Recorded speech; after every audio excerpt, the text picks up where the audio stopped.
1000 పాటల క్రైస్తవ సమ్మేళనం అనే పాటల పోటీలో పాల్గొంటున్న ప్రతి ఒక్కరికి ఒక గుడ్ న్యూస్ చెప్పడానికి వచ్చాను. అదేంటి అంటే, గెలిచిన వారి చేత పాటలు పాడించి ఆల్బమ్స్ రిలీజ్ చేస్తామన్న సంగతి మీ అందరికీ తెలిసినదే.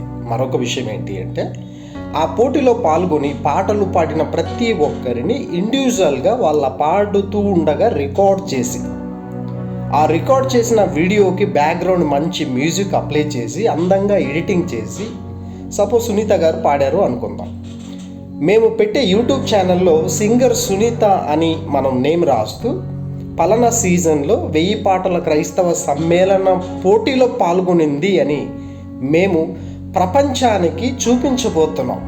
ఆ పోటీలో మీరు గెలవకపోవచ్చు, కానీ ప్రపంచవ్యాప్తంగా మీరు పాడిన పాట వింటారు. మీ పాట ఇంకొకరికి నచ్చచ్చు కదా.